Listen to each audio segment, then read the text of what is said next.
Ты когда-нибудь хотел стать королем?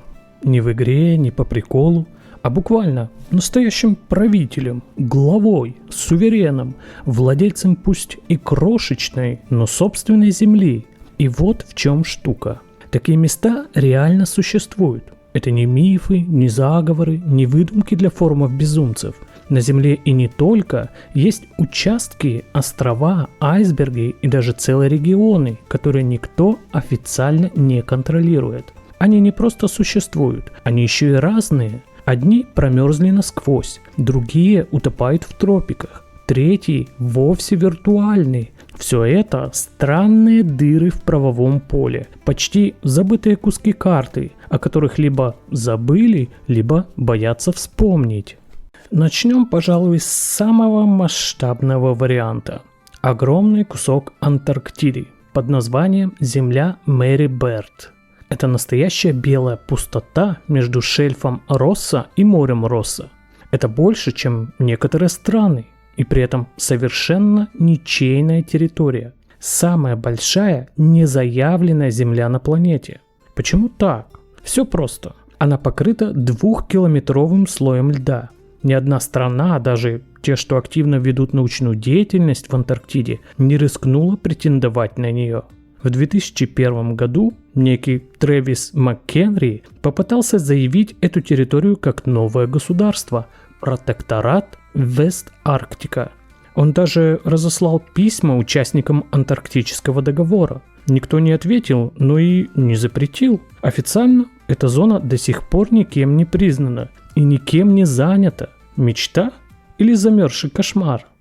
Если ты не фанат льда и предпочитаешь солнце, можно обратить внимание на территорию с абсолютно противоположным климатом. На границе Египта и Судана. Там лежит странное место по имени Бир-Тавиль. Это, пожалуй, самая честная ничья земля в мире. Египет говорит: это не наше. Судан отвечает: а это не наше. В отличие от множества других спорных территорий, обе страны здесь не хотят ответственности. Настолько, что Бир-Тавиль остался в юридическом вакууме. Один американец уже пробовал там основать королевство, установил флаг, провозгласил себя правителем. Египет дал пройти, но никак не отреагировал. Никто не признал и никто не изгнал. Земля остается свободной. Пустыня, камни, жара и полное отсутствие законов. Не для каждого, но весьма символично. Даже в 21 веке есть уголки, где можно просто прийти и начать сначала. Но не всякая свободная земля – это пустота. Есть места, которые вполне живые, даже с правительствами, армией и демократией, но их не признают. Вот тебе Сомали-Ленд. Территория на северо-западе Сомали, которая в 1991 году отделилась после гражданской войны и с тех пор существует отдельно. У них есть все: выборы, валюта, флаг, армия, люди голосуют, ходят на работу, платят налоги, как в любой другой стране. Только вот на глобусе это все еще Сомали. Организация Объединенных Наций молчит. Остальной мир делает вид, что ничего не произошло. И все-таки это работает. По сути, это функционирующее государство, просто без бумажки. А бумажка, как известно, не всегда главное. Иногда все начинается вообще с шутки. Например, на стыке экватора и нулевого меридиана. В точке 0 градусов широты, 0 градусов долготы находится нечто с именем остров 0. По факту это просто координата в океане, куда отправляются ошибочные GPS-сигналы. Но там даже есть метеобуй. Идеальное место для цифровой утопии. Не удивляюсь, если кто-то уже провозгласил себя киберимператором этой точки, поднял флаг из пикселей и начал печатать виртуальные паспорта. Шутка, конечно, но только наполовину. Современный мир – это ведь не только границы на Земле, но и в голове. А вот пример наоборот. Территория, которая начиналась как шутка, а стала объектом международного внимания. В 2015 году чешский политик Вит Едличка решил Хватит терпеть государственное вмешательство. Он нашел участок леса площадью 7,5 квадратных километров между Сербией и Хорватией, формально никем не управляемый. Приехал, водрузил флаг и объявил основание новой страны – Либерленда. Минимум законов, 0 налогов, полный либертарианский рай.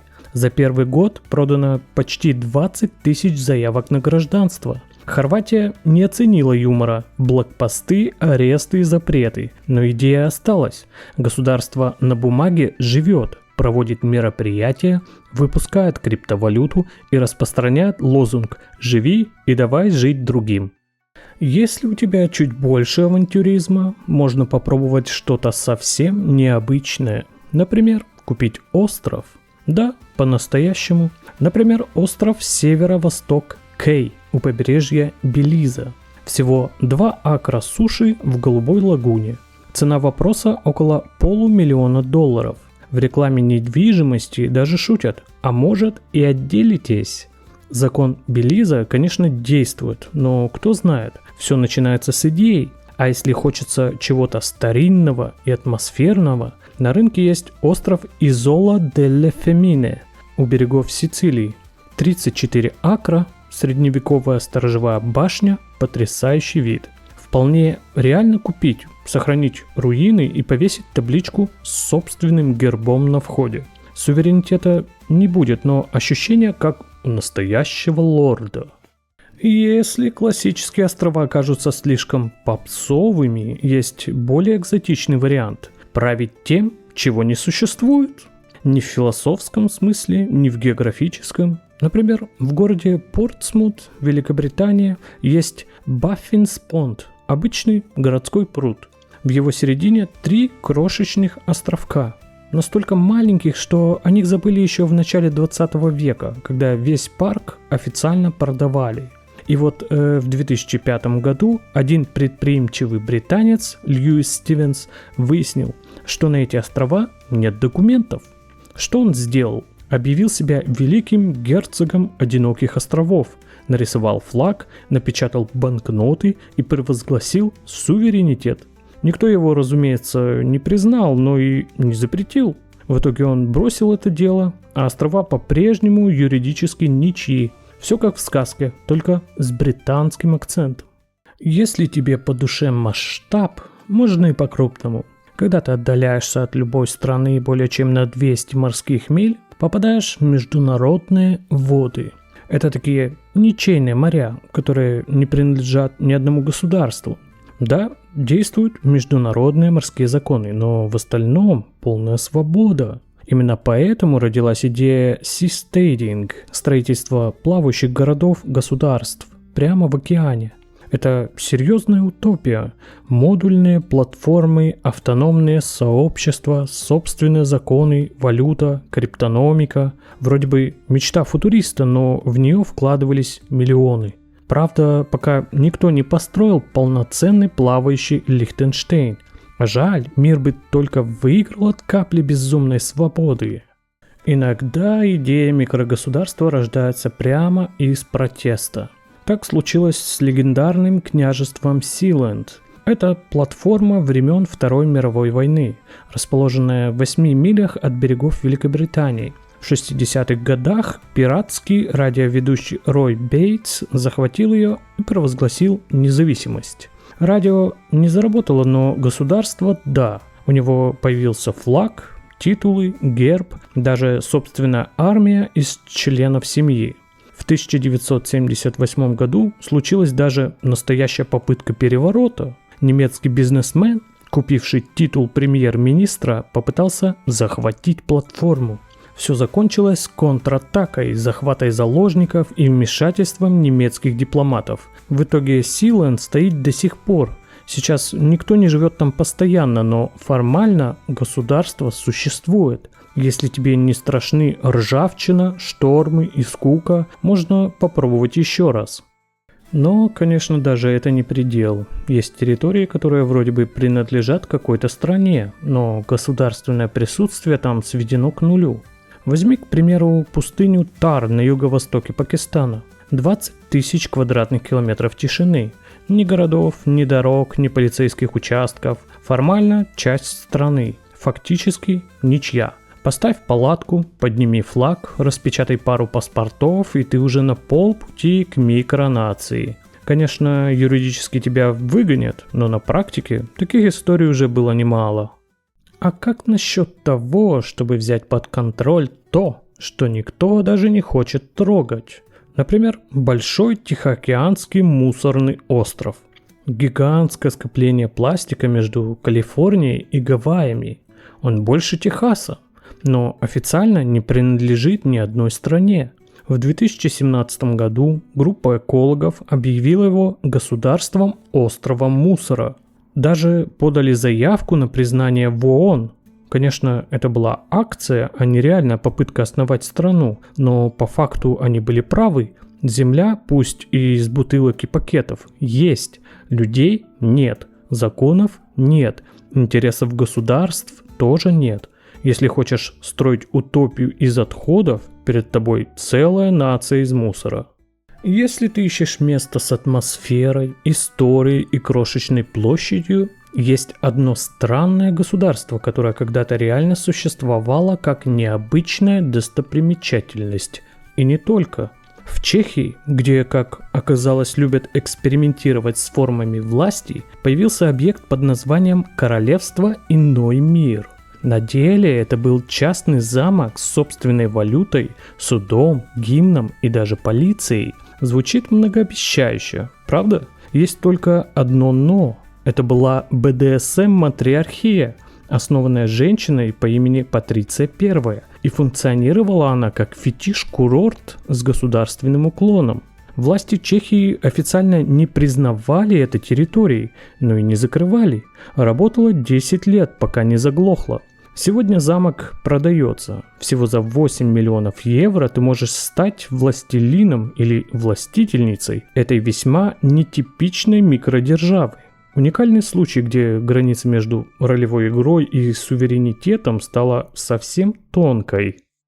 Но если все эти игрушки кажутся недостаточно серьезными, есть место, которое до сих пор вызывает споры между сразу несколькими странами. Это Рокал, маленькая вулканическая скала в Северной Атлантике, в 370 километрах от Шотландии. Размер чуть больше теннисного корта. Никто там не живет, кроме чаек и иногда отважных сумасшедших. В 1955 году Великобритания заявила на нее права. Ирландия с этим не согласилась. Иногда в спор включаются и Исландия с Фарерскими островами. Почему так важна крошечная скала? Из-за исключительной экономической зоны, которая автоматически дает доступ к богатым рыболовным угодьям. Правда, с юридической точки зрения Рокал не считается полноценным островом, слишком мал, чтобы быть обитаемым. И все же один человек однажды провел там 43 дня, чтобы доказать, что это можно. Выживший, кстати. А если снова вернуться в Антарктиду, то стоит напомнить, весь континент формально никем не контролируется. Да, страны имеют исследовательские станции, есть Антарктический договор, запрещающий военную активность и дележку территорий, но юридически Антарктида остается международной научной зоной. И как бы абсурдно это ни звучало, договор не запрещает воображать, что ты там правитель. Некоторые пытались, создавали микрогосударства, разрабатывали флаги, даже печатали антарктические паспорта. Все это без официального признания, но с символическим размахом. Вполне возможно, что однажды ты найдешь себе свободный айсберг и объявишь там республику Снегополис. Если ты устал от холода, давай переместимся в жару. Южный остров Сентинел в Бенгальском заливе выглядит как рай на открытке. Пальмы, белый песок, бирюзовая вода. Он формально принадлежит Индии, но никто туда не ходит. Почему? Потому что рядом находится Северный Сентинел, дом одного из самых изолированных и враждебно настроенных племен на планете – сентинельцев. Они живут без контактов с внешним миром, отказываются от цивилизации и не церемонятся. Любой, кто приближается, получает стрелу или копье, или хуже, Остров Южный Сентинел вроде бы пуст, но его соседство делает его одним из самых опасных пляжей на Земле. Так что если ты вдруг решил стать королем пляжа, будь готов к тому, что тебе могут не просто не поверить, а не дать шанса объясниться вообще.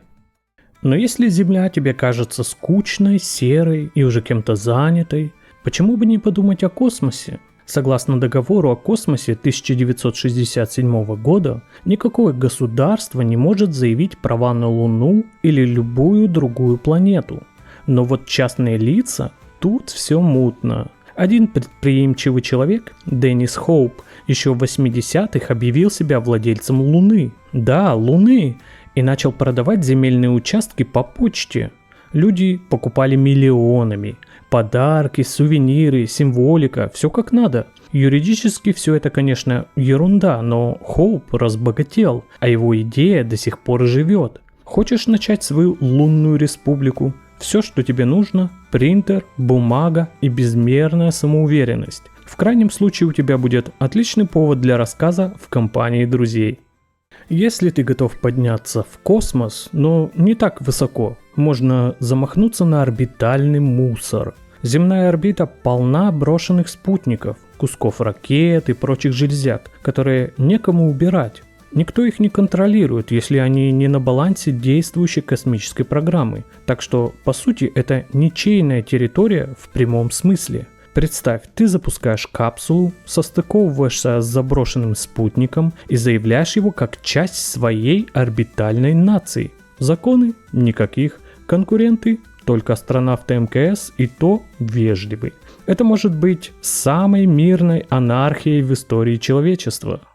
И напоследок, несколько действительно экзотических и исторически насыщенных локаций, где граница между реальным государством и курьезом максимально размыта. Например, у побережья Шотландии в Ирландском море возвышается остров Эйлса Крейг, гигантский кусок вулканической скалы размером в 220 акров. Над уровнем моря он поднимается на 338 метров и выглядит как что-то из скандинавской мифологии. Одинокий, мрачный, покрытый туманом. Остров полностью необитаем, если не считать 36 тысяч морских птиц, в основном олушей. В придачу к природной дикости – маяк, разрушенные постройки, заброшенная хижина и карьеры редчайшего гранита, из которого делают камни для керлинга. Да, именно отсюда берут тот самый идеально гладкий камень, скользящий по льду.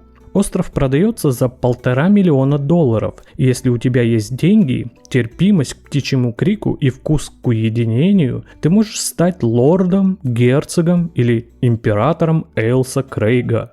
Главное, не забыть согласовать свой титул с Королевским обществом по защите птиц. Они там главные. Есть еще и остров, где формально правит Орден Рыцарей. Это не фантазия из «Игры престолов», а вполне реальная структура – суверенный Мальтийский орден. У него нет собственной территории, но есть послы, дипломатический статус и флаг. В 1998 году орден арендовал часть форта Сант-Анджело в городе Биргу на Мальте сроком на 99 лет. Формально форт остается частью Мальты и Европейского Союза, но де-факто внутри этих стен действует другое государство. Уникальное сочетание средневекового символизма, католической истории и международного правового баланса. Если ты хочешь вписаться в историю и захватить кусочек условного суверенитета, подожди до 2047 года, когда аренда подойдет к пересмотру. Кто знает, может орден передумает, а ты окажешься в нужное время, в нужном месте и с нужным банковским счетом. Ну а если ты вообще не хочешь суетиться, бороться, строить или ждать, можно просто найти айсберг. Серьезно. Ледяные глыбы, отламывающиеся от антарктических или гренландских шельфов, дрейфуют в международных водах. Они никем не признаны, не принадлежат никакому государству, не занесены в кадастр. На нем нет ни полиции, ни бюрократов, ни налоговой, просто плывущий кусок замерзшей свободы. Конечно, есть нюансы. Айсберг может перевернуться, растаять, расколоться, а если ты построишь на нем флагшток, он упадет. Но разве это хуже, чем реальная политика? В В конце концов, нестабильность – часть любой власти. А теперь, внимание, есть территория, которую никто не хочет не только контролировать, но даже приближаться к ней. Это не ледяная пустошь, не мусорное пятно, не вымышленная координата. Это мертвая зона войны, и называется она Филадельфийский коридор. Узкая полоса земли длиной 14 километров между Египтом и Газой. Она была создана как буфер в 1979 году, чтобы снизить уровень насилия после мирного договора между Египтом и Израилем. Но на деле превратилась в эпицентр контрабанды, тоннелей и постоянного напряжения. Израиль ушел оттуда в 2005-м, Египет взял контроль, до тех пор, пока в 2024 году Израиль не вернулся, и началась новая волна дипломатического кризиса. Туда лучше не соваться, да и строить там что-либо все равно, что ставить трон прямиком на мину. Но юридически это одна из самых неоднозначных зон в современном мире. Ни война, ни мир, ни власть, только песок, бетон и пустота между границами. И, наконец, если ты устал от земных проблем, но не хочешь в космос, можно обосноваться прямо на границе двух реальностей, между существующим и воображаемым, между политикой и поэзией, от ледяной пустоши земли Мэри Берт до самопровозглашенного Либерленда, от утиного острова в городском пруду до мечты о плавающем городе посреди океана. Все эти места напоминают нам, границы на карте рисуются не только линейкой. Иногда их чертят идеи, амбиции или просто упрямые мечтатели с флагом в руках и хорошим чувством абсурда. Сегодняшний мир вроде бы весь исследован и размечен, но в нем по-прежнему есть дыры, сквозь которые просачиваются мечты. А значит, ты все еще можешь стать правителем, пусть даже только в своем воображении или на айсберге с Wi-Fi и VPN. Главное, не бояться заявить об этом, потому что история не делает различий между настоящими странами и вымышленными, она просто записывает тех, кто действительно пробовал. Подписывайтесь, ставьте лайки. Я стараюсь рассказывать о самом интересном в мире, порой даже с претензией на научность. Увидимся!